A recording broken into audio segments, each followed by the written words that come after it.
Hello everyone, welcome back to my channel. आज का हमारा टॉपिक है governor generals and viceroy of British India.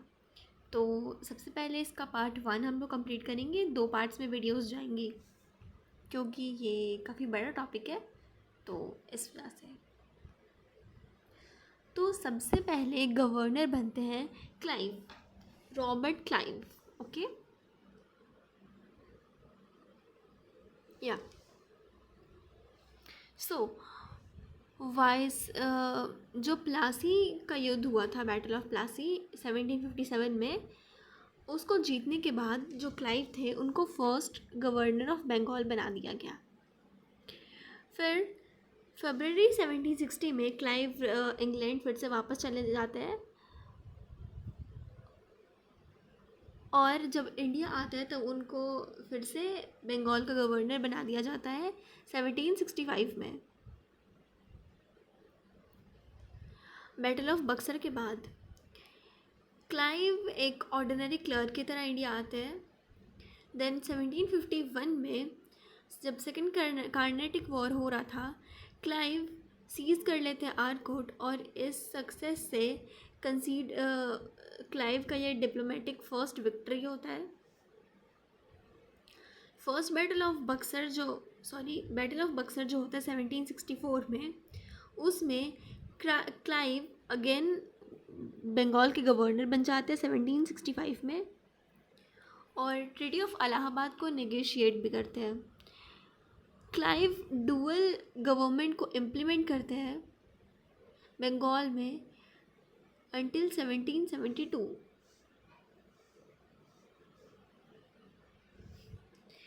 Clive stops the double allowance given to Bengal soldiers, and from January 1766 onwards this allowance was only provided to the soldiers working outside the Bengal। 1766 में जो English officers थे वो मुंगेर में और इलाहाबाद में थे। Clive के decision को वो अपोज करते हैं कि डबल अलाउंस ना मिले, इसी कारण एक अपोज किया जाता है उनके डिसीज़न को, जिसका नाम दिया जाता है white mutiny. Then Clive establish करते हैं क्लाइव फंड, जो कि रिटायर्ड एम्प्लॉयज़ को पेंशन प्रोवाइड करेगा। देन क्लाइव सुसाइड कर लेते हैं।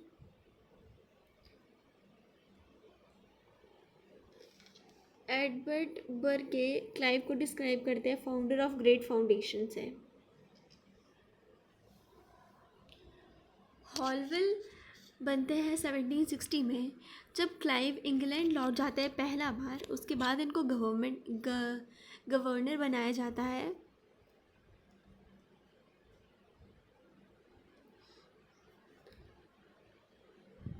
मीर जाफ़र को जब हटाया जाता है, मीर कासिम को लाया जाता है, तो इस चीज़ को वो रेवोल्यूशन ऑफ 1760 से रेफ़र करते हैं। बैटल ऑफ बक्सर में अक्टूबर 1764 में Vansittart was the governor of Bengal.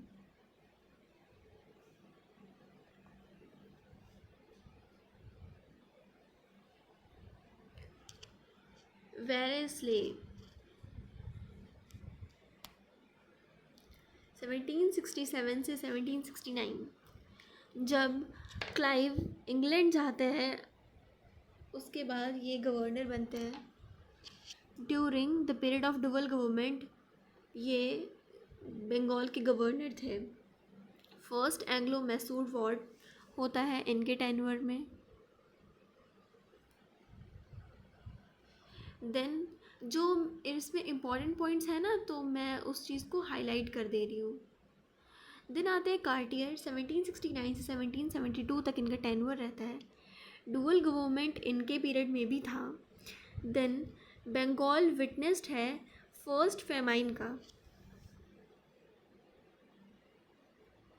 Then आते हैं वारेन हेस्टिंग्स 1772।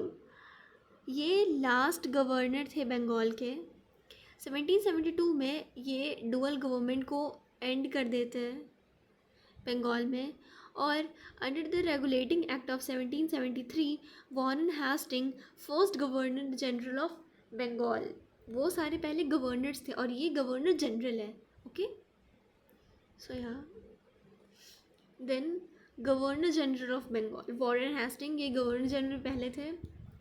ओके, सो उनका ये टेन्योर लिखा हुआ है। ही was the first governor general थे वो बंगाल के। फाइनेंशियल रिफॉर्म्स क्या कहलाए, तो 1772 में वॉरेन हेस्टिंग एक बोर्ड ऑफ रेवेन्यू इस्टेब्लिश करते हैं और गवर्नमेंट ट्रेजरी को मुर्शिदाबाद से कलकत्ता शिफ्ट करते हैं। Board of revenue and shift the government treasury from Murshidabad to Calcutta. Land reforms के अंदर वो एक 5 ईयर का सेटलमेंट सिस्टम इंट्रोड्यूस करते हैं। देन 1776 में एक 5 साल का लैंड रेवेन्यू सिस्टम वो अबॉलिश कर देते और वो रिप्लेस करते हैं उसको एक एनुअल सेटलमेंट में। देन जो मल्टीपल टोल्स लैंडलॉर्ड्स ले रहे थे उसको उन्होंने बंद करवाया और सिर्फ कलेक्ट होगा हुगली, मुर्शिदाबाद, ढाका, कलकत्ता और पटना में। साल्ट, बीटल और टोबैको को छोड़कर जो और सारे गुड हैं उन पे 2.5% टैक्स देना पड़ेगा इंडियंस और ब्रिटिशर्स को। Hasting abolish the use of dastak, free trade passes. फिर जुडिशियल रिफॉर्म्स क्या क्या आए, तो जुडिशियल रिफॉर्म्स में आए कि इन्होंने एक ब्रिटिश जुडिशियल सिस्टम इंट्रोड्यूस किया। Under the regulating act supreme court was establish in Calcutta. Sir Elijah Impey इसके चीफ जस्टिस थे और अदर 3 जजेस थे, चैम्बर्स, लेमेटर और हाइड। रेगुलेटिंग एक्ट ऑफ 1773 क्या है, तो ये एक्ट एक काउंसिल 4 मेंबर्स का काउंसिल क्रिएट करता है जो कि गवर्नर जनरल को असिस्ट करेगा। जो 4 मेंबर्स थे वो थे कैलेवरिंग, मॉनसून, फ्रांसिस और बारवेल। बारवेल जो थे वो ऑलरेडी इंडिया के थे और बाकी जो 3 थे उनको इंग्लैंड से बुलाया गया था। ये जो 3 मेंबर हैं वो करप्ट में गिने जाते थे, लेकिन जो बारवेल था वो हमेशा से हेस्टिंग को सपोर्ट करते थे। सो ये मैं यहाँ पे हाईलाइट कर देती हूँ। ये एक 4 मेंबर का काउंसिल था जो कि असिस्ट करता गवर्नर जनरल को। इसके 4 मेंबर्स थे कैलेवरिंग, मॉनसून, फ्रांसिस और बारवेल। बारवेल हमेशा सपोर्ट करता था हेस्टिंग को, बाकी जो 3 मेंबर थे वो करप्ट थे। Then frustrated with disputes in the council Warren Hasting once resigned. Dispute के कारण हेस्टिंग वंस रिजाइंड और कैलेवरिंग को गवर्नर जनरल अपॉइंट किया जाता है। हाउएवर लास्टिंग विड्रॉ कर देते हैं अपना रेजिग्नेशन। देन 1776 में जब मॉनसून का डेथ हो जाता है तो हेस्टिंग एक मेजॉरिटी गेन करता है काउंसिल में और बारवेल के सपोर्ट से जो काउंसिल है वो 3 मेंबर्स का रिड्यूस हो जाता है।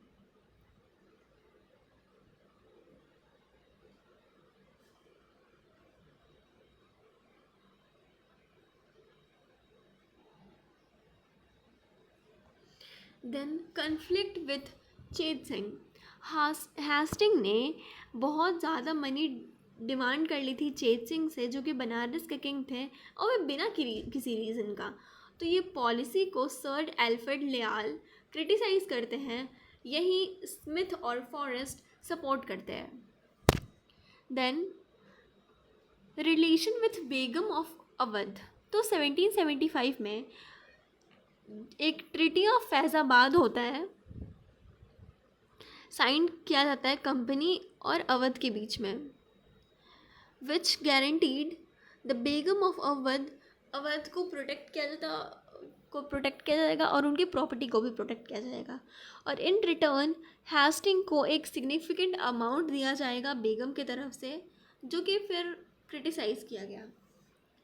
रिलेशन विथ रामपुर, हेस्टिंग का जो बिहेवियर था रामपुर के नवाब से वो कुछ ठीक नहीं था। वो जो ब्रिटिशर्स थे मतलब हेस्टिंग, वो चाहते थे कि वो स्टेट को एनेक्स कर ले, but the intervention of director prevented Hasting from doing so. फिर आते हैं एग्जीक्यूशन ऑफ नंद कुमार। तो नंद कुमार मुर्शिदाबाद के दीवान थे और उनको एक बल्ब देना था 3.5 लाख रुपए मुन्नी बेगम की तरफ से, जो कि मीर जाफ़र की विडो थी। With the help of justice Elijah Impey, Hasting had Nand Kumar executive on charge on forgery, और this execution is like a judicial murder. Then कौन कौन से वॉर्स हुए हेस्टिंग के टेन्योर में? तो first Anglo Maratha war, then second Anglo Maratha war. फिर social और कल्चरल रिफॉर्म्स क्या क्या आए? तो हेस्टिंग को पर्शियन और अरेबिक लैंग्वेज आती थी और बंगाली वो बोल सकते थे। उन्होंने एक कैलकटा में मदरसा को एस्टैब्लिश किया 1781 में, और स्कॉलर्स को सपोर्ट किया जैसे कि चार्ल्स विल्किंस और sir William Jones. William Jones ने एक एशियाटिक सोसाइटी फॉर्म की बंगाल में 1784 में। चार्ल्स विल्किंस जो थे उन्होंने भगवत गीता को इंग्लिश में ट्रांसलेट किया था। देन हेस्टिंग ने जो 26 लाख रुपए एनुअल पेंशन दी जा रही थी मुगल एम्पायर को, उसको बंद करवा दिया। देन आता है पिट्स इंडिया एक्ट 1784 और हेस्टिंग। तो हेस्टिंग के टेन्योर में एक पिट्स इंडिया मूवमेंट आया था 1784 में। ये पास किया गया था establishing the board of control. Hasting ने अपनी पोस्ट को रिज़ाइन कर दिया अपने इस एक्ट को के अगेंस्ट थे वो, और वो इंग्लैंड लौट गए। देन सर जॉन 1785 टू 1786 इनका 1 साल का टेन्योर था। उन्होंने वो अपॉइंट हुए थे एक इंटरिम गवर्नर जनरल के तौर पर।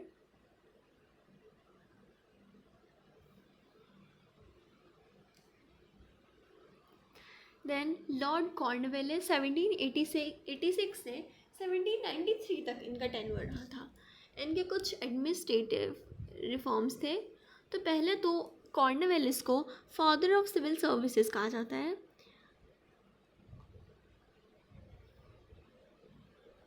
वो इंडियंस को हाईली करप्ट और इंफीरियर समझते थे और यूरोपियन को अच्छा समझते थे। Prohibited company employees from accepting bribes, regarded as father of the police system also in India. उन्होंने एक दरोगा का पोस्ट क्रिएट किया और पुलिस सुपरिटेंडेंट का पोस्ट क्रिएट किया। जुडिशियल रिफॉर्म्स क्या क्या आए? तो पहले तो कॉर्नवेलिस कोड आया 1793 में, जो कि सेपरेशन ऑफ पावर पे बेस्ड था। Separated revenue collection from judicial administration, establish a hierarchy of civil and criminal courts।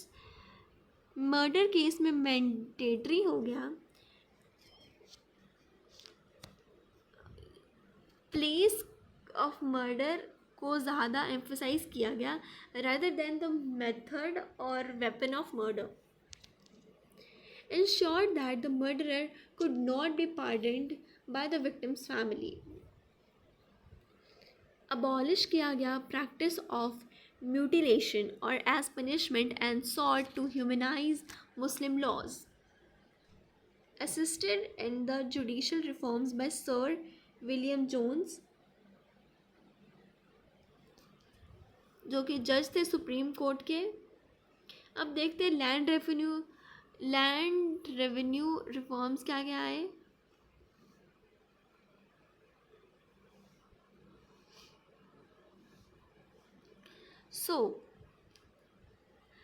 उन्होंने जॉन शोर और जेम्स ग्रांट को असिस्ट किया लैंड रिफॉर्म्स के लिए। एग्रीड विद शोर एक 10 साल का ज़मींदारी सिस्टम इम्प्लीमेंट करने के लिए। परमानेंट हुआ ये 1793 में। इंट्रोड्यूस किया permanent settlement. Chairman of the board of control Dundas support करते हैं परमानेंट सेटलमेंट को। वॉर्स क्या कौन कौन से हुए? तो पहले तो थर्ड एंग्लो मैसूर वॉर हुआ, श्रीरंगपट्टनम से एंड हुआ, टीपू सुल्तान के साथ हुआ था 1792 में। डेथ और legacy, buried in the Ghazipur district, Uttar Pradesh. Other facts क्या क्या है? तो Cornwallis was the first governor general who try to follow the policies of non-interference under the Pitt's India Act. He refused to help Shah Alam II in restoring the throne of Delhi. He described the war against Tipu as a cruel necessity. You can write this. Sir John Shore, 1793 to 1798. The first Governor General to truly adhere the policy of non-interference. उन्होंने हैदराबाद को help करने से मना कर दिया against Maratha और British protection जो कि राजपूत स्टेट को दिया जा रहा था उसको विड्रॉ भी कर दिया। इंटरवेटिंग सक्सेशन इशू इन अवध,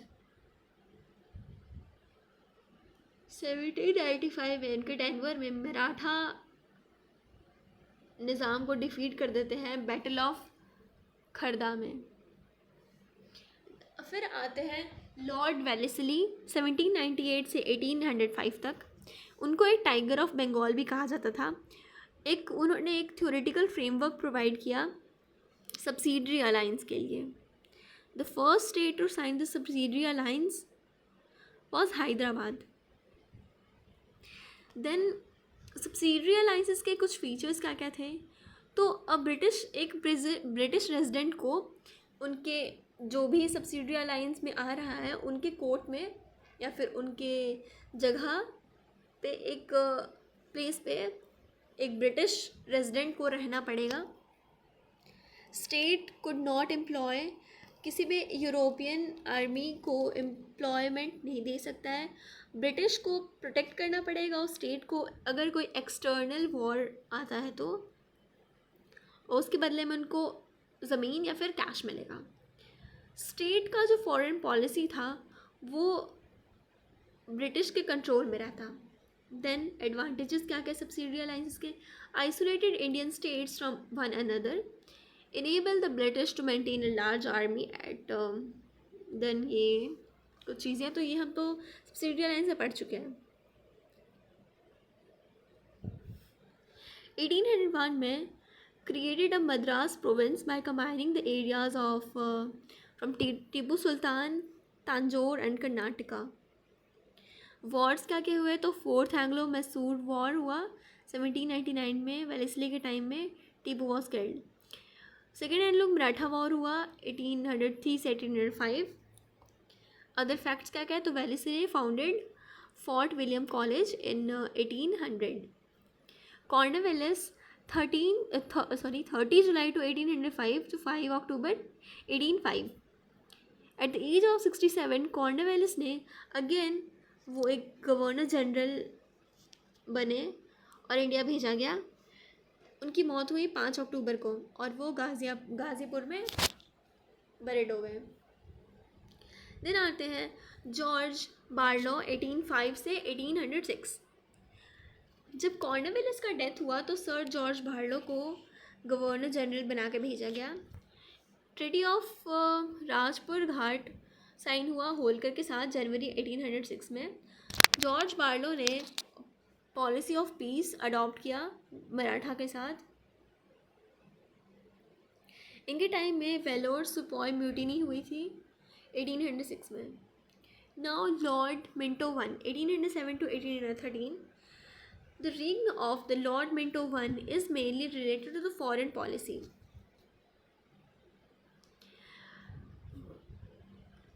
वो जॉन मैल्कोम को पर्शिया सेंड करते एज ए एम्बेसडर। मिंटो एक स्टुअर्ट एल्फिस्टोन भेजते हैं अफ़गानिस्तान में as a Rajput and treaty of and sign करते एक ट्रीटी शाह सुजा के साथ।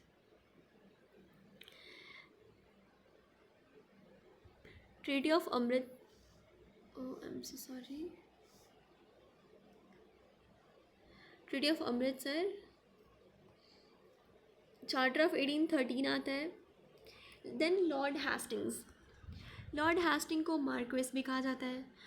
मार्क्वेस मतलब होता है एक ब्रिटिश नोबल मैन जो कि अर्ल के ऊपर और ड्यूक के नीचे है। फर्स्ट एंग्लो नेपाल वॉर होता है इनके टाइम में। फर्स्ट नेपाल वॉर इनके टाइम लॉर्ड हेस्टिंग के टाइम में होता है। देन ब्रिटिश कमांडर डेविड और ट्रेलोनी जो थे वो नेपालीज कमांडर अमर सिंह थापा को डिफीट करते हैं और ट्रीटी ऑफ सुगौली होता है।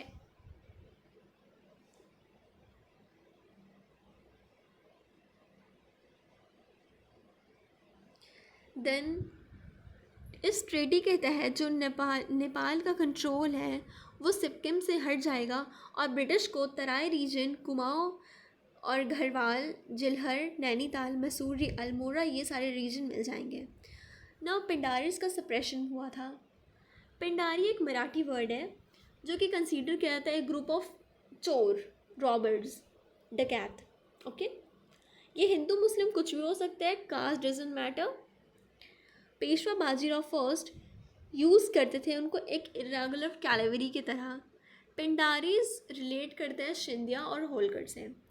पिंडारीज मेनली ये करते थे कि अगर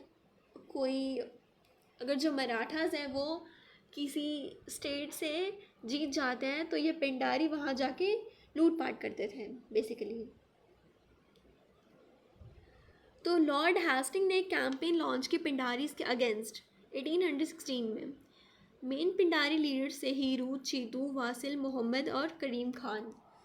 इस कैंपेन में जो कि पिंडारीज के अगेंस्ट था, जो नॉर्दर्न आर्मी थी जो कि लॉर्ड हेस्टिंग खुद लेड कर रहे थे, देन सदर्न आर्मी थी जो कि थॉमस हिस्पॉल कर रहे थे और जॉन मैलकोम असिस्ट कर रहे थे। चीतू को लेपर्ड के द्वारा वो खा लेता है और उसको मौत हो जाती है। वसील मोहम्मद को कैप्चर कर लेता है शिंदिया और फिर वो सुसाइड कमिट कर लेते हैं। करीम खान सरेंडर कर देते हैं और उनको गोसपुर और गोरखपुर स्टेट्स देते हैं। हीरू और जो वरुण थे वो मारे जाते हैं।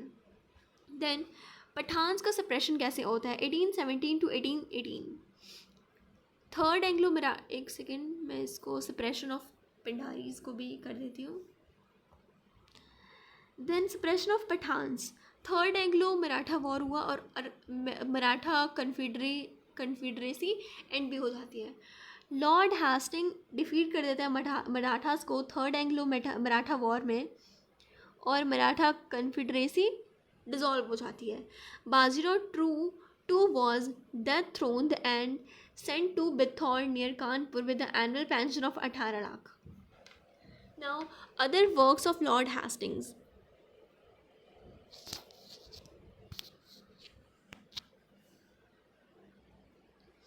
So, इनके टाइम में सबसे ज़्यादा पावरफुल हो जाता है लॉर्ड हेस्टिंग के टाइम में महलवारी सिस्टम को इम्प्लीमेंट किया जाता है पंजाब और आगरा प्रोविंस में। 1820 में थॉमस मुंड्रो मद्रास के गवर्नर बनते हैं और वो रियोतवारी सिस्टम इम्प्लीमेंट करते हैं। 1822 में बंगाल टीनेंसी एक्ट होता है, पीजन्स के राइट्स को प्रोटेक्ट किया जाता है।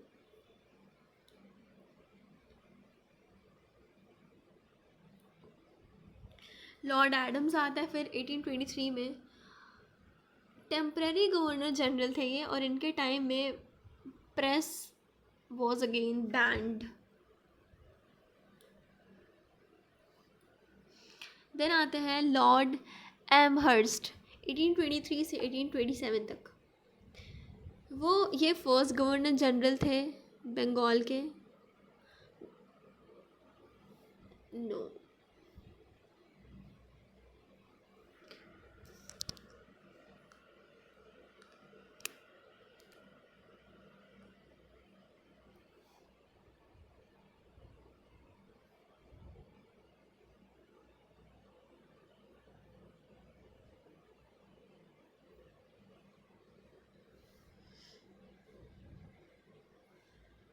Now Lord William Bentinck. जुलाई 1828 में विलियम बेंटिक को गवर्नर जनरल बना दिया जाता है। देन बेंटिक अपना लाइफ स्टार्ट करते हैं एक सोल्जर से, और फिर वो पार्टिसिपेट करते हैं फ्रांस और नेपोलियन के वॉर में। देन 1803 में बेंटिक को मद्रास का गवर्नर अपॉइंट किया जाता है। 1806 में वो सोल्जर्स को कास्ट मार्क्स रखने के लिए बैन कर देते हैं और इयरिंग पहनना भी बैन कर देते हैं। फिर सोल्जर रिवोल्ट हो जाता है। देन बेंटिक एक स्टॉन्च लिबरल थे जो कि यूटिलिटेरियन आइडिया से इन्फ्लुएंस थे। Bentinck rule is known for various social reforms.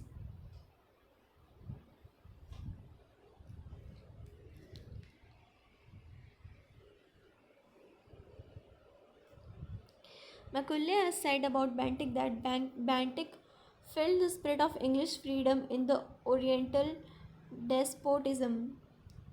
Then Bentinck used to say, "Am I rule in name only? It is you who rule in real."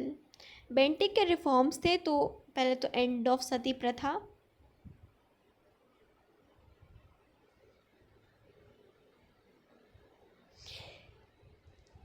End of ठग प्रथा 1830 में, ban और infanticide, charter act आता है 1833 और William Bentinck तो ये पास होता है इनके ही टाइम में। Under this the governor general, now called governor general of India,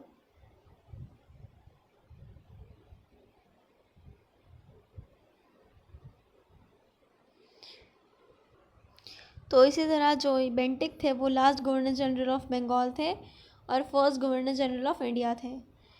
according to section 87 charter act 1833, merit was accepted as the basis of the governor appointments.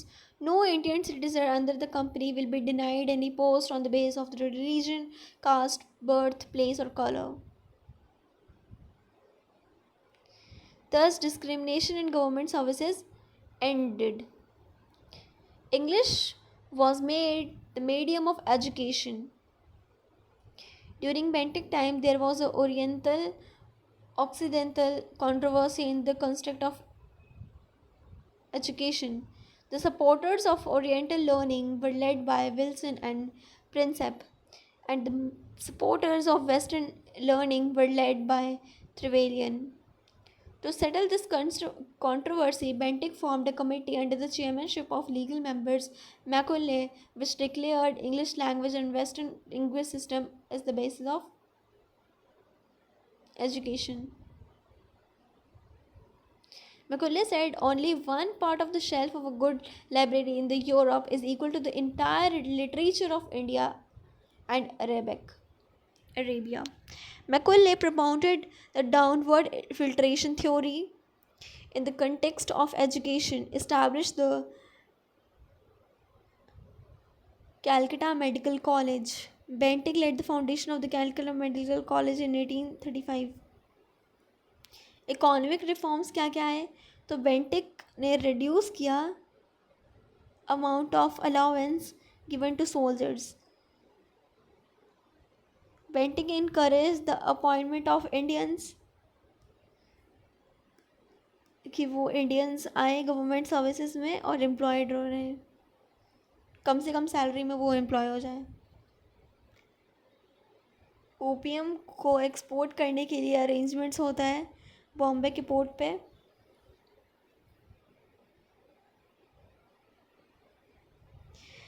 Then Bentinck को एक new land revenue instalment लाते हैं 30 साल का, north western province में।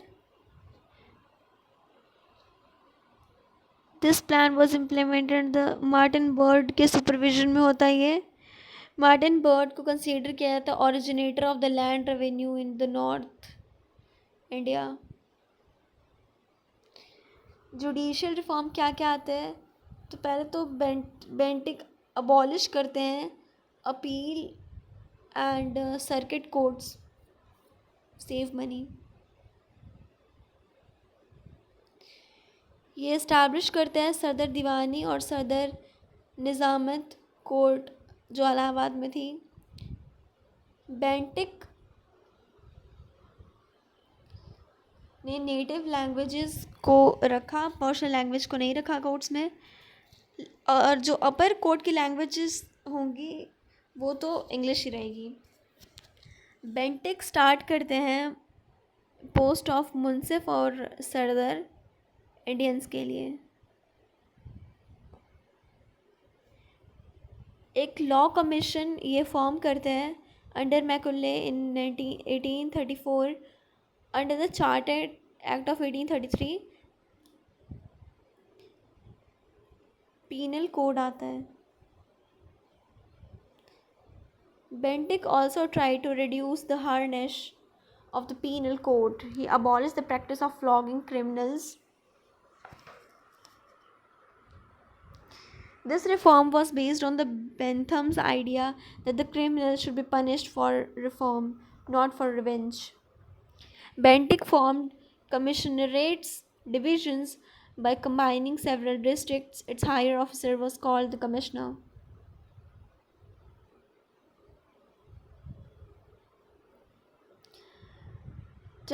Territorial expansion during the Bentinck time.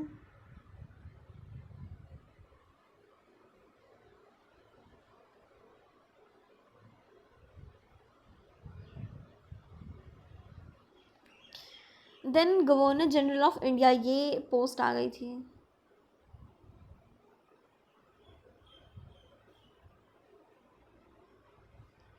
William Bentinck थे क्योंकि इनके time में आई थी। तो चार्टर एक्ट ऑफ 1833 इंडिया हो चुका था अब। According to this system William Bentinck was made the first governor general of the India. Charles Metcalfe 1835 से 1836। चार्ल्स मेट कैल्फिल जो थे वो सारे रिस्ट्रिक्शंस हटा देते हैं न्यूज़पेपर से।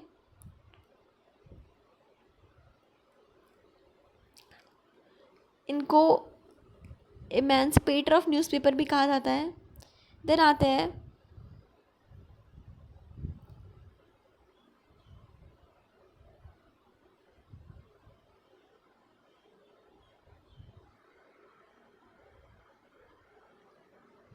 फर्स्ट एंग्लो अफगान वॉर होता है। इंडियंस को अलाउ कर दिया जाता है अब्रॉड जाने के लिए for medical education. During his time treaty sign होती है।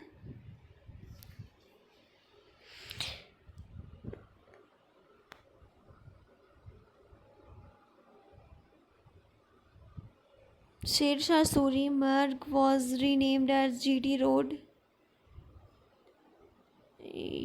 This is the important point. Then आता है लॉर्ड एलन बोरो। इनके टाइम में जो ब्रिटिश आर्मी थी वो इंडिया आती है 1842 में, और from Ghazni with the door of Somnath temple. Charles Napier was made the resident of Sindh in 1843.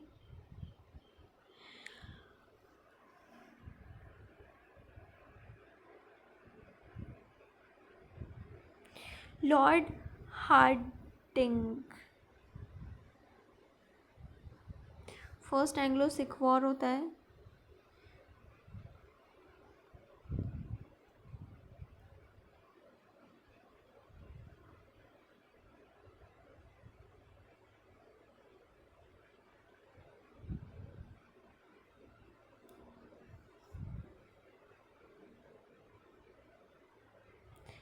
Then Lord Dalhousie 1848 से 1856 तक।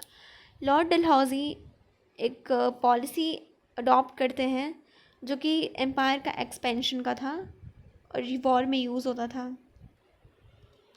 मतलब कि doctrine of lapse.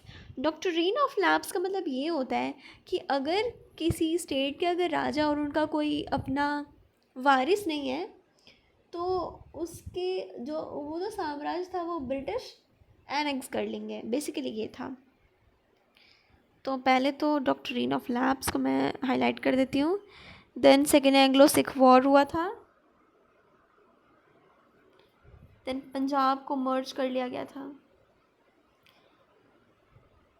Sikhs have asked for war and this war will be fought with vengeance। Dalhousie Darjeeling को capture कर लेते हैं और सिक्किम के एक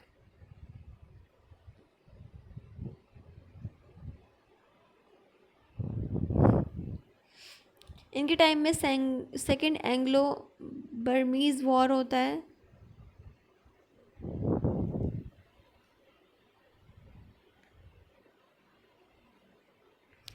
एजुकेशनल रिफॉर्म्स क्या क्या आते हैं? तो एक थॉमसन अरेंजमेंट होता है 1853 में, the proposal of education in Indian languages.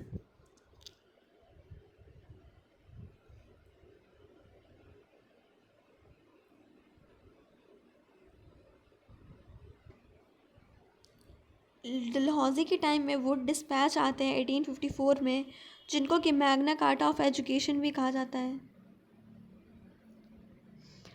Public service department establish किया जाता है 1854 में। नोट करने वाला ये चीज़ है कि पहली बार कॉम्पिटिटिव एग्ज़ाम हुआ था इंडियन सिविल सर्विसेज का डलहौजी के टाइम में ही। Construction of railway line during Dalhousie time.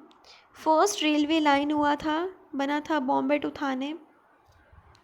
Second railway line Calcutta to Raniganj. Then telegraph line आया था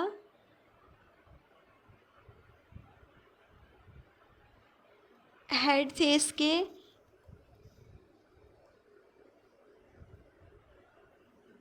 फर्स्ट टेलीग्राफ लाइन आया था बिटवीन कैलकाटा एंड आगरा 1853 में। पोस्टल रिफॉर्म्स क्या क्या आए थे? पोस्ट ऑफिस एक्ट बना था 1854 में, पास हुआ था। इसके तहत जो डायरेक्टर जनरल का पोस्ट था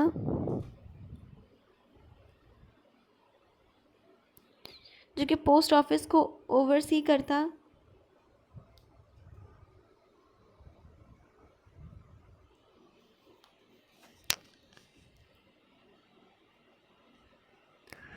डलहौजी के टाइम में एक circulation of postage stamp begin हुआ था first time. Public work department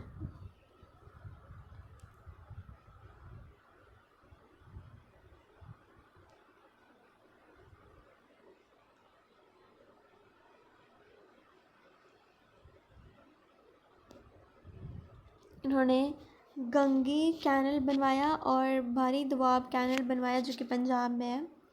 Dalhousie के टाइम में जीटी रोड कैलकाटा से पेशावर रिपेयर हुआ। ट्रेड रिफॉर्म्स क्या क्या है? तो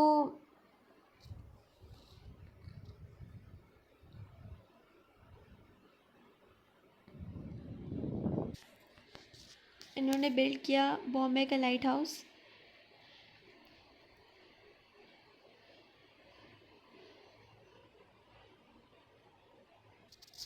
एंड डॉक्ट्रिन ऑफ लैप्स उठाई था।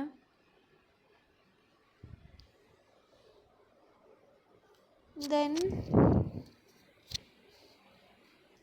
डलहौजी ने प्रिंसले स्टेट्स को 3 कैटेगरी में डिवाइड कर दिया था। पहला तो ये था कि जो भी प्रिंसले स्टेट्स किसी के कंट्रोल में नहीं हैं और या फिर वो टैक्स पे नहीं करते हैं तो वो अपना साम्राज्य चला सकते हैं। फिर आता है जो प्रिंसले स्टेट्स मुग़ल एम्पायर के कंट्रोल में है, फिर पेशवा के, अब वो ब्रिटिश के कंट्रोल में है और ये नेसेसरी था कि वो ब्रिटिश से परमिशन ले। देन प्रिंसले स्टेट जो कि ब्रिटिश के द्वारा बनाया गया है। Doctrine of lapse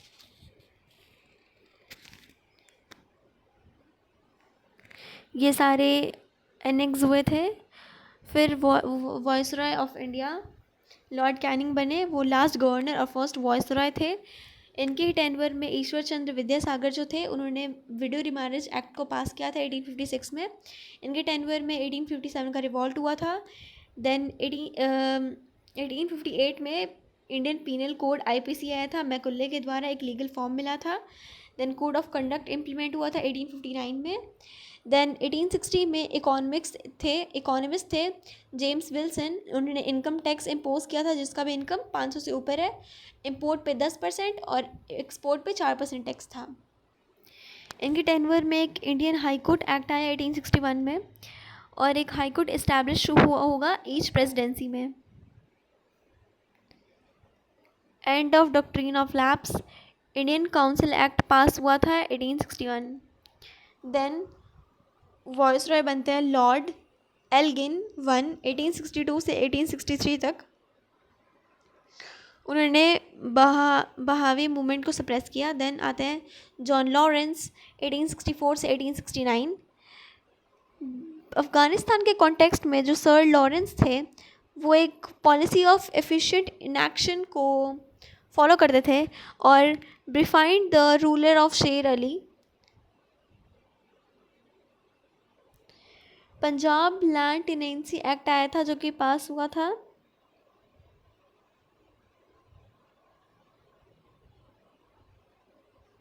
ownership right मिल गया था शेयर क्रॉपर्स को। 1865 में मैरीन टेलीग्राफ सर्विसेज आया था इंडिया और लंदन के बीच में। एक फेमाइन कमीशन फॉर्म हुआ था उड़ीसा में under the chairmanship of Henry Chamberlain.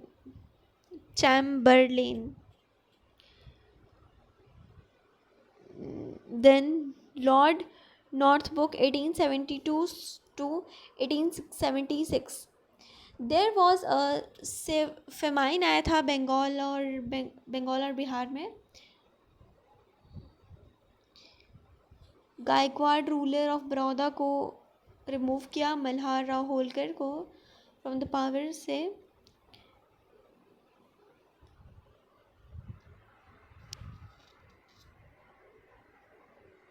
Lord Liton एक पोएट, नोवेलिस्ट और एसेलिस्ट थे। वो अपने फेमस थे वो वर्ल्ड वाइड लिटरेरी के लिए। Tory party prime minister Disraeli nominated him for the post of viceroy. Lytton and famine commission, इस टाइम पे एक मैसूर, मद्रास, महाराष्ट्र, हैदराबाद, वेस्टर्न उत्तर प्रदेश में फेमाइन चल रहा था और 1878 में फर्स्ट फेमाइन कमीशन फॉर्म होता है। स्टेट टाइटल्स एक्ट आता है। क्वीन विक्टोरिया जो थी वो एक टाइटल देती है Kaiser i Hind by British parliament to formalise this. Delhi Durbar organise होता है 1877 में। फर्स्ट दिल्ली दरबार ऑर्गेनाइज दिल्ली दरबार ऑन 1 जनवरी 1877।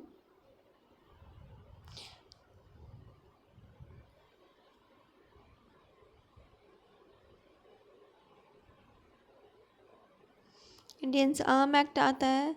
सॉल्ट मोनोपोली आता है। देन सिविल सर्विस और लिटन टेन्योर आता है। सिविल सर्विसेज एग्ज़ाम का एज उन्होंने रिड्यूस कर दिया था, 21 साल था और अब 19 साल हो गया। लिटन एग्रेसिव फॉरेन पॉलिसी आती है। सेकेंड अफगान वॉर जो हुआ था उनके टाइम में हुआ था। ट्रीटी ऑफ गंडामक प्लेस हुआ था 1879 में। ब्रिटिश फेल हो गया था। अदर इम्पॉर्टेंट फैक्ट्स 1818 में Gladstone became the prime minister of the Labour party in the Britain.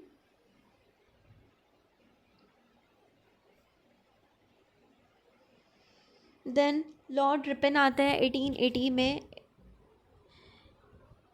He was a generous viceroy. He had said in Calcutta, "You recognize me not by my words but by my action." India आने से पहले जो Ripon थे वो house of Commons में elect हुए थे 1852 में लिबरल पार्टी के बिहाफ में।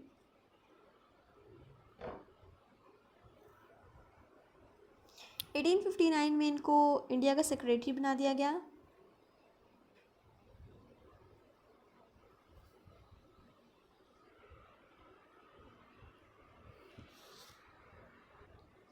उन्होंने एक बुक लिखी थी जिसका नाम है the duty of my as.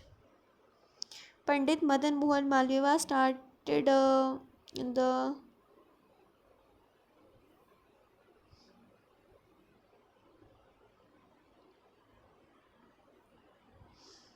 Response के रिफॉर्म क्या क्या थे? तो फर्स्ट फैक्ट्री एक्ट आया था कि जो भी 7 साल से कम के बच्चे हैं वो फैक्ट्री में एम्प्लॉय नहीं होंगे। वर्क लिमिट्स सेट कर दिया गया था 12 साल से कम के बच्चों के लिए। हजार्डियस मिशनरी से कोई काम नहीं होगा।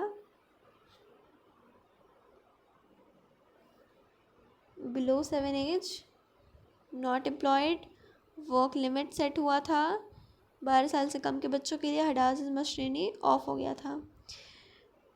ये एक्ट वो सारे फैक्ट्रीज पे अवेलेबल था जहाँ 100 वर्कर से ज़्यादा काम करते हैं।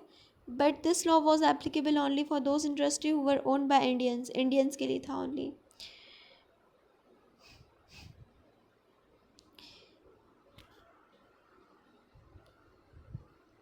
प्रेस के रिगार्डिंग इंग्लिश लैंग्वेजेस को फ्रीडम दिलवा दिया था। Commission on education, Hunter commission.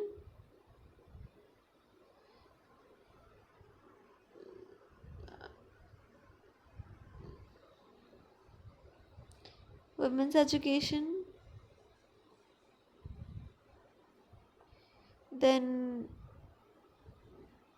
वो यूनिवर्सिटी लेवल ऑफ एजुकेशन के रिगार्डिंग कुछ नहीं कहते हैं क्योंकि वो उनके जुरिडिक्शन में नहीं था।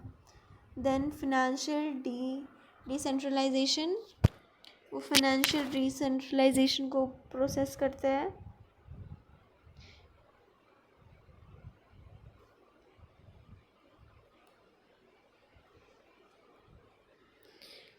Creation and development of local self government. Then municipalities establish हुई थी। मैसूर को उन्होंने इंडिपेंडेंस दे दिया था 1881 में। फेमाइन कोड आया था 1833 में। देन रेगुलर सेंसस कंडक्ट होने लगा था 1881 से। एल्बर्ट बिल कंट्रोवर्सी हुआ था 1883 में।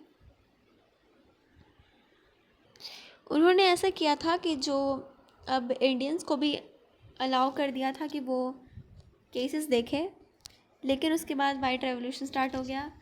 फिर उसके बाद ऐसा हुआ कि नहीं ब्रिटिशर्स या फिर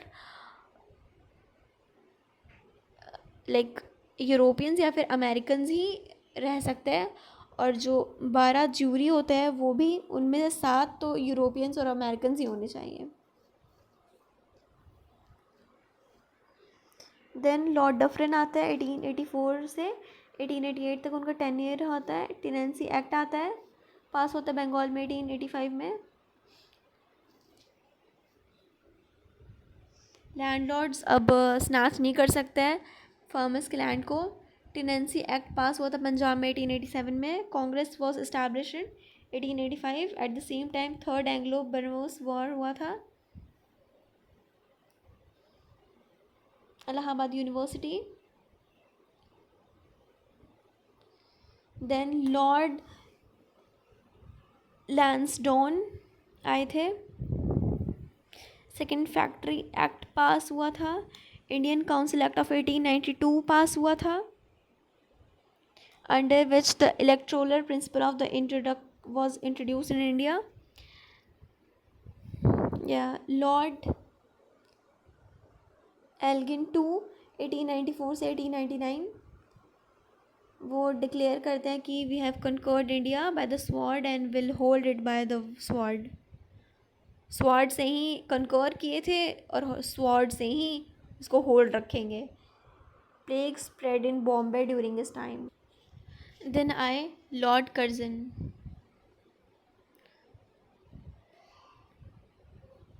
सो लॉर्ड कर्जन ने कहा, the east is the university which does not give certificates to anyone. Curzon के कुछ इकोनॉमिक रिफॉर्म से तो पहला तो फेमाइन कमीशन आया था under MacDonnell, then irrigation commission आया था मॉनक्रीफ के अंडर में, देन कैनल वर्क झेलम में जो होना था वो कंप्लीट हुआ, झेलम रिवर का नाम है। Construction work of canals like upper Jhelum, बारी दोआब, अपर चिनाब, लोअर बारी दोआब, ये सारी चीज़ें स्टार्ट हुई थी। कमीशन फॉर्म हुआ था 1902 में, जो कि लैंड रेवेन्यू में चेंजेस के लिए था।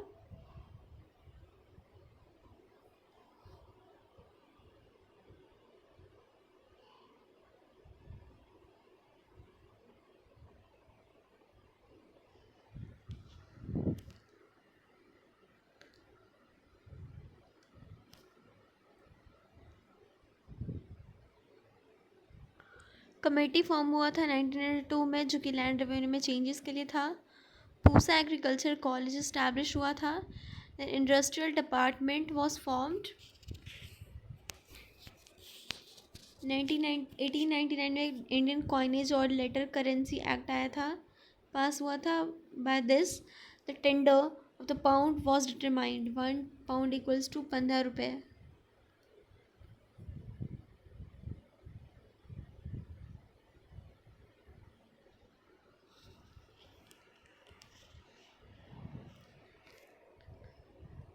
मोस्ट रेलवे लाइन इन्हीं के टेंडर में कंस्ट्रक्ट हुई थी।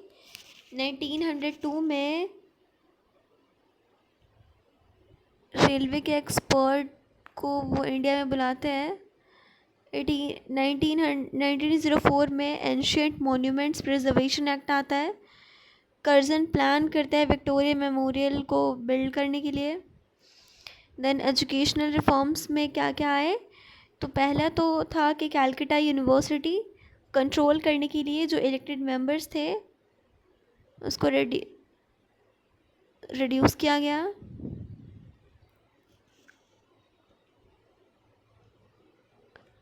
शिमला में एक कॉन्फ्रेंस बुलाई गई थी एजुकेशन को इम्प्रूव करने के लिए, जिसको कि गुरुदास बैनर्जी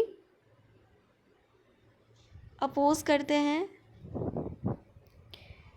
1902 में एक कमेटी फॉर्म होती है, यूनिवर्सिटी एक्ट पास होता है 1904 में। देन पुलिस में रिफॉर्म्स आते हैं 1902 में। CID इस्टेब्लिश होता है। कर्जन ने इस्टेब्लिश करता है कि imperial cadet corps ICC। Military में क्या क्या रिफॉर्म्स आते हैं, तो द आर्मी डिवाइड कर दिया जाता है नॉर्थ और सदर्न कमांड्स में। Headquarter of the northern command was Murree and its strike centre was made at Peshawar.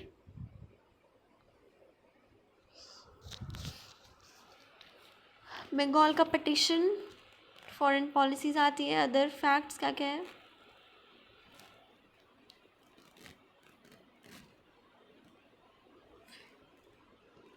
Curzon किचनरी dispute आता है।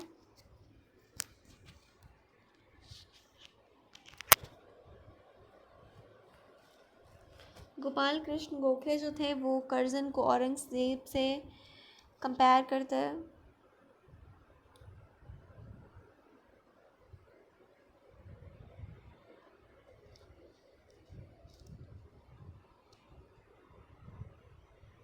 सेकेंड दिल्ली दरबार,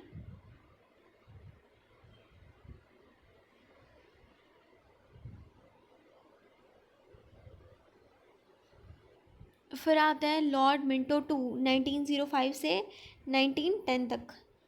इनके टाइम में मुस्लिम लीग इस्टेब्लिश होती है ढाका में 1906 में। 1907 में सूरत सेशन होता है, स्प्लिट आता है कांग्रेस में। 1907 में मिसिस एनी बेसेंट प्रेसिडेंट बनती हैं थियोसॉफिकल सोसाइटी में।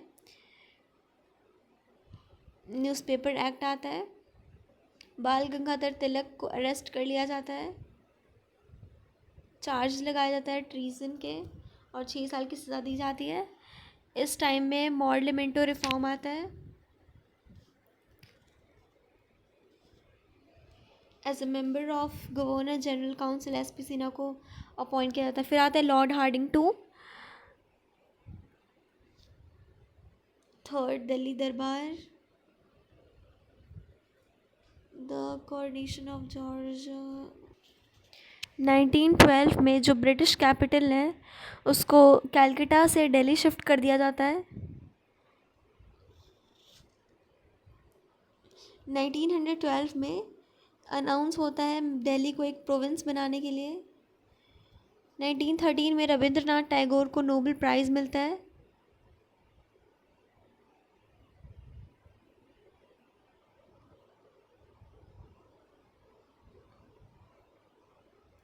फर्स्ट वर्ल्ड वॉर आता है। Gandhi ji arrive India in 1915 and Tilak was released 6 months before the completion of his imprisonment. 1915 में 2 great national leaders Gopal Krishna Gokhale और फिरोज शाह मेहता का डेथ हो जाता है। BHU इस्टेब्लिश होता है, मदन मोहन मालवीय करते हैं। लॉर्ड हार्डिंग को चांसलर बना दिया जाता है। Lord Chelmsford, home rule league by Bal Gangadhar Tilak and Mrs Annie Besant. 1916 में वुमेन्स यूनिवर्सिटी एस्टैब्लिश होता है पूना में बाय दो Keshav Karve, DK Karve. Sadler commission आता है। रॉलेट एक्ट पास होता है। जलियांवाला बाग मैसेकर आता है। देन कॉन्स्टिट्यूशनल रिफॉर्म्स आते हैं 1919 में। या for the first time Indians were considered capital for holding the commission post of British army. An Indian man, Sir S.P. Sinha, was appointed the governor of Bihar. I think this is the most important.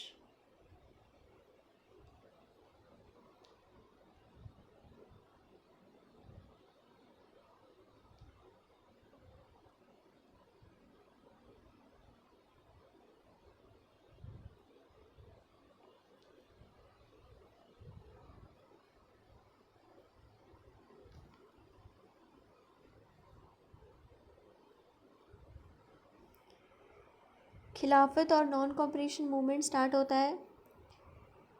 Third Anglo Afghan war, communist party form होती है।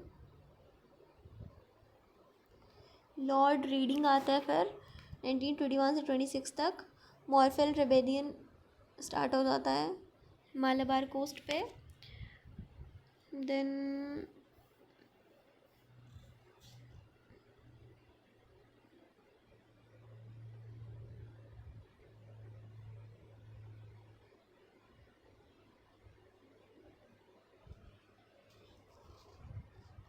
ककोरी conspiracy case, सिया died.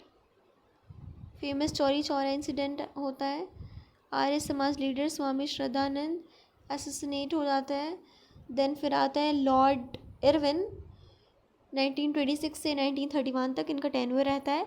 1927 में Indian navy act पास होता है और Simon commission को appoint किया जाता है। इनके ही टाइम में February 3, 1928 में साइमन कमीशन इंडिया आता है। फिर ऑल पार्टी कॉन्फ्रेंस होता है। चेयरमैनशिप ऑफ मोतीलाल नेहरू ये होता है। जिन्ना प्रेजेंट करता है अपने 14 points. Royal commission related to agriculture.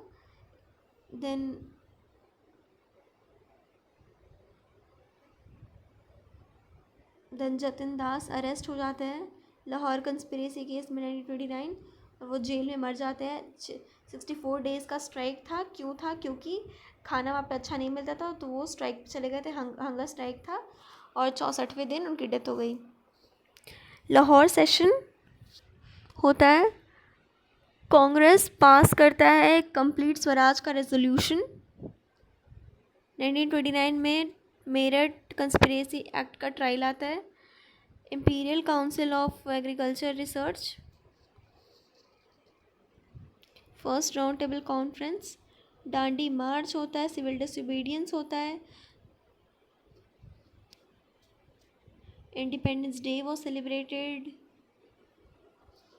First round table conference.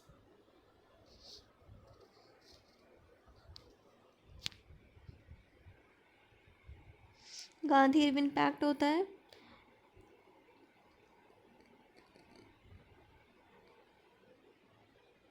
फिर आता है लॉर्ड वेलिंगटन 1931 से 1936 तक उनका टेन्योर रहता है। इनके टेन्योर में होता है second round table conference, James palace में होता है लंदन में। गांधी जी रिप्रेजेंट करता है कांग्रेस को। No agreement, then launch civil disobedience movement फिर से लॉन्च हो जाता है।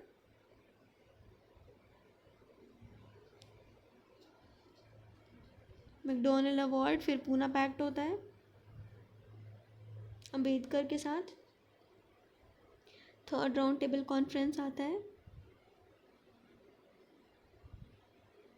लेकिन कांग्रेस सपोर्ट मतलब इसमें पार्टिसिपेट नहीं करता है। वर्ड पाकिस्तान यूज़ होता है पहला बार, चौधरी रहमत अली करते हैं। सिविल डिसोबीडियंस मूवमेंट एंड हो जाता है।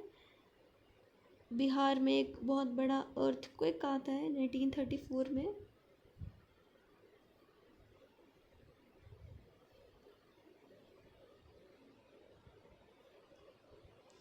Then government of India act आता है। Then lord Linlithgow, first general election.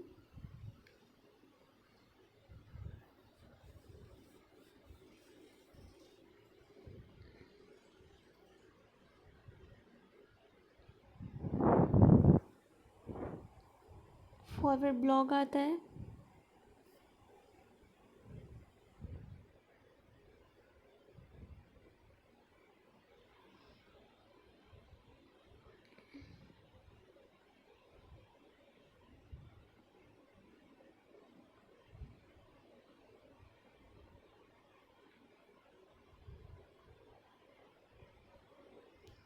सो या फिर आता है लॉर्ड वेलविन। गवर्नर जनरल बनने के बाद वेलविन जो थे वो एक कॉन्फ्रेंस बुलाता है शिमला में, जो कि फेल हो जाता है। देन लेबर गवर्नमेंट आती है, रेड फोर्ट ट्रायल होता है, कॉन्फ्रेंस बुलाते हैं, फेल हो जाता है। देन रेड फोर्ट ट्रायल होता है, mutiny, then cabinet mission, direct action day,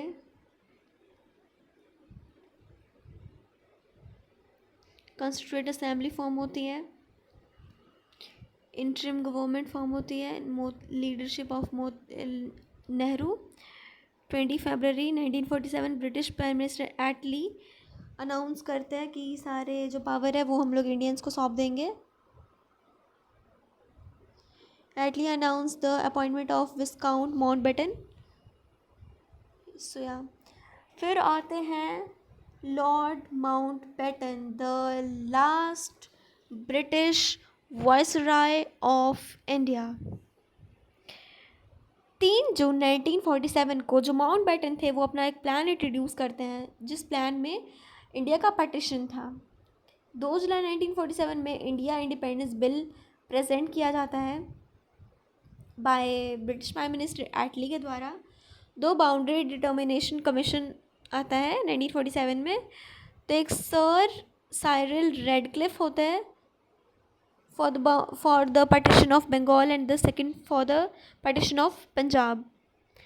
7 अगस्त को जिन्ना इंडिया से चले जाता है कराची, कॉन्स्टिट्यूएंट असेंबली होती है पाकिस्तान की, देन वो प्रेसिडेंट बन जाता है। पाकिस्तान बिकेम इंडिपेंडेंट ऑन 14 अगस्त और इंडिया 15 अगस्त को। इंडिपेंडेंस के बाद माउंट बैटन थे जो first governor general of independent India बनते हैं। Then C Rajagopalachari, he was the last governor general of India. C Rajagopalachari was made for the first Indian governor general. Constitution of India was appointed by the Constitutional Assembly of 26 November 1949 and the Constitution came into force 26 January 1950. The post of the Governor General was established by Dr. Rajendra Prasad. फिर वो जो doctor Rajendra Prasad है वो president बन जाते हैं और first president बनते हैं। इसी तरह हमारा सारा गवर्नर जनरल, वाइसरॉय सारा कंप्लीट हो जाता है till independence. So thank you and hope इस वीडियो से आपको हेल्प मिलेगी अपने प्रिपरेशन जर्नी में, और all the best.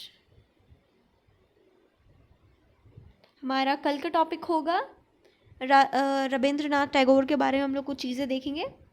So bye.